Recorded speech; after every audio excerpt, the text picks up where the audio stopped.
Hello students, நம்ம இன்னைக்கு இந்த வீடியோவில் என்ன பார்க்க போகிறோம்னா எக்ஸசைஸ் 13.3ல கொஸ்டின் நம்பர் 3 பார்க்க போகிறோம். ஸோ கொஸ்டின் நம்பர் 3ல என்ன கொடுத்துருந்தாங்கன்னா, of the students in a college, ஒரு காலேஜில் ஸ்டூடெண்ட்ஸ் இருக்காங்கம்மா. It is known that 60% reside in hostel, அதாவது 60% ஆஃப் ஸ்டூடெண்ட் வந்து எங்கே இருக்காங்க, ஹாஸ்டலில் தங்கியிருக்காங்க. அண்ட் 40% ஆர் டே ஸ்காலர்ஸ், அதாவது டே ஸ்காலர்ஸ்னால் வீட்டிலேருந்து வர்றவங்க அல்லது வெளியே இருந்து வர்றவங்கன்னு வச்சுக்கோங்க. சரிங்களா? 60% ஹாஸ்டல் ஸ்டூடெண்ட்ஸு, 40% டே ஸ்காலர்ஸ், வெளியே இருந்து வீட்டிலேருந்து வர்றவங்க.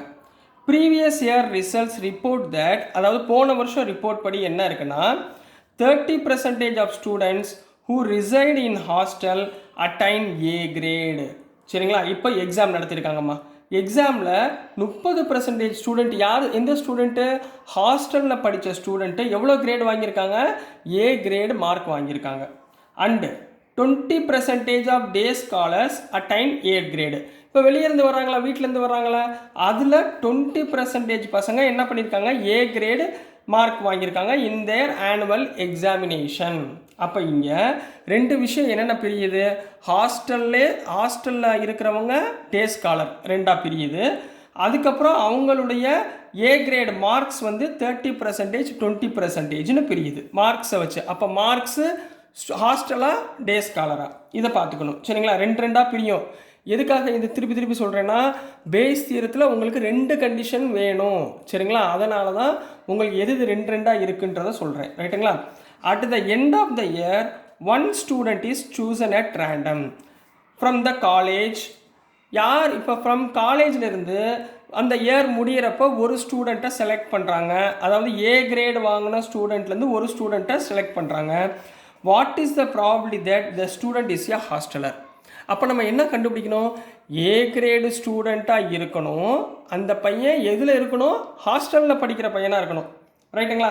அப்போ என்ன கண்டுபிடிக்கணும், A grade student from hostel. ரைட்டுங்களா? இதைத்தான் நம்ம ஃபைன் பண்ண போகிறோம். அப்போ 2 கண்டிஷன் வந்துச்சுங்களா, ஏ கிரேட் ஃப்ரம் ஹாஸ்டல், இதைத்தான் நம்ம ஃபைன் பண்ண போகிறோம். கொஸ்டின் விளங்குச்சலாமா? சரி, ஆன்சருக்குள்ளே போயிடலாங்களா? ஸோ சொல்யூஷன் ரொம்ப ரொம்ப ரொம்ப easy. Bayes theorem very very very easiest subject. கொஸ்டினை மட்டும் ஒரு 1-2 வாட்டி படிச்சுக்கோங்க, ஈஸியாக முடிஞ்சிடும். சரிங்களா? இப்போ 2 விஷயம் சொல்லியிருக்காங்க, ஒன்று ஹாஸ்டல், இன்னொன்று டே ஸ்காலர். சரிங்களா? அதை ஈவெண்ட்டாக எடுத்துக்கோமா. Let E one is event for யாருக்கு போடலாம், ஹாஸ்டலருக்கு போடலாமா, ஹாஸ்டலர். சரிங்களா? ஹாஸ்டலர் ஈவன்றது ஹாஸ்டலர். அப்போ ப்ராபபிலிட்டி ஆஃப் ஈவன் என்னமா வரும், ப்ராபபிலிட்டி ஆஃப் ஈவன் அவங்க எவ்வளோ கொடுத்துருக்காங்க, 60% அப்படின்னு கொடுத்துருக்காங்களா. ப்ராபபிலிட்டி ஆஃப் ஹாஸ்டலர் 60% கொடுத்துருக்காங்களா. அப்போ 60/100 கேன்சல் பண்ணிங்கன்னா 3/5, ஒன்று முடிஞ்சு. ரைட்டுங்களா? இப்போ அடுத்தது லெட் E2 ரெண்டாவது ஈவெண்ட் இஸ் ஈவெண்ட் ஃபார் யாருக்கு சொல்ல போகிறீங்க, டே ஸ்காலர், வீட்டிலேருந்து வர்றவங்க. சரிங்களா? Day scholar. அப்போ இதனுடைய ப்ராபபிலிட்டி என்ன, ப்ராபபிலிட்டி ஆஃப் E2 எவ்வளோமா கொடுத்துருக்காங்க, 40%ன்னு கொடுத்துருக்காங்க. 40%னா 40/100 கேன்சல் பண்ணிங்கன்னா 2 2s are 4, அப்போ 2/5. இப்போ இது ரெண்டையும் கண்டுபிடிச்சாச்சு. இப்போ we have to find எதை யூஸ் பண்ண போகிறோம், by using பேஸ் தியரம்.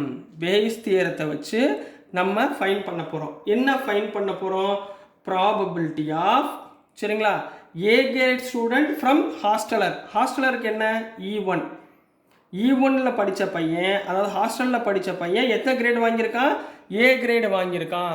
அப்போ இதைத்தான் நம்ம ஃபைன் பண்ண போகிறோம். இதனுடைய பேஸ் தியரம் ஃபார்முலா என்ன, P ஆஃப் E1, புரிஞ்சுங்களா, into P of A/E1 divided by P of E1 total probability, P of E1 into P of A/E1 plus P of E2 into P of A/E2.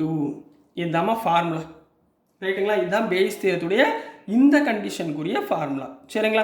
இதில் E1 கண்டுபிடிச்சிட்டோமா, 3/5. Probability of E2 கண்டுபிடிச்சிட்டோமா, 2/5. அப்போ என்ன கண்டுபிடிக்கணும், probability of A/E1 கண்டுபிடிக்கணும். அப்போ therefore probability of A/E1 இதுக்கு என்னமா அர்த்தம், probability of E1 ஹாஸ்டலில் இருக்கிறான், ஏ கிரேடு வாங்கியிருக்காங்க. எத்தனை பேர் வாங்கியிருக்காங்கன்னு சொல்லியிருக்காங்க பாருங்கள், 30% ஸ்டூடெண்ட் வாங்கியிருக்காங்க. சரிங்க, ஹாஸ்டலில் படித்த பையங்க ஏ கிரேட் எத்தனை பேர் வாங்கியிருக்காங்க, 30%. அதாவது 30/100, 0 கேன்சல், அப்போ 3/10. சரிங்களா? அதே மாதிரி ப்ராபபிலிட்டி ஆஃப் A/E2, அதாவது டே ஸ்காலர் பசங்க ஏ கிரேட் வாங்கியிருக்காங்க. எத்தனை பேர், 20%ன்னு கொடுத்துருக்காங்க. அப்போ 20/100 கேன்சல் பண்ணிங்கன்னா 2/10 கேன்சல் பண்ணிங்கன்னா 1/5. கிளியராமா? இது வரைக்கும் ஓகேவா? இதை எல்லாத்தையும் இதில் சப்ஸ்டியூட் பண்ணுங்கள். Therefore probability of E1 upon A equal to probability of E1 எவ்வளவு, 3/5 இன்ட்டு ப்ராபபிலிட்டி ஆஃப் A/E1 என்ன, 3/10 டிவைடட் பை, இது அப்படியே கீழே எழுதுங்க, 3/5 into 3/10 plus probability of E2 என்னம்மா, 2/5 இன்ட்டு ப்ராபபிலிட்டி ஆஃப் A/E2 வந்து 1/5. ரைட்டுங்களா? மல்டிப்ளை பண்ணுங்கள். 3 3s are 9/5 10s are 50 divided by 3 3s are 9/50 plus 2 1s are 2/5 5s are 25. அப்போ கீழே எல்சிஎம் எடுங்கம்மா. ஸோ 9/50 டிவைடட் பை எல்சிஎம் வந்து 50. ஸோ 9 ப்ளஸ் 50 எல்சிஎம் எடுத்திங்கன்னா 4. So என்ன வந்துடும், 9/50 டிவைடட் பை 9 + 4 13/50. ரைட்டுங்களா? So 50 50 cancel. So answer is 9/13. அப்போது ஏ கிரேடு வாங்கின பையன் எங்கே இருக்கான், ஹாஸ்டலில் இருந்தாங்கன்னா அது என்ன, அதோட ப்ராபபிலிட்டி எவ்வளவு, 9/13. இதுதான் ஆன்சர் கண்ணா. ஸோ டியர் ஸ்டூடெண்ட்ஸ், நான் அனுப்புகிற வீடியோஸ் உங்களுக்கு புரிஞ்சிருக்கும்னு நம்புகிறேன். பிடிச்சிருந்துச்சுன்னா மறந்துடாமல் லைக் பண்ணுங்கள், ஷேர் பண்ணுங்கள், மறக்காமல் சப்ஸ்கிரைப் பண்ணி சப்போர்ட் பண்ணுங்கள் ஸ்டூடெண்ட்ஸ். தேங்க்யூ.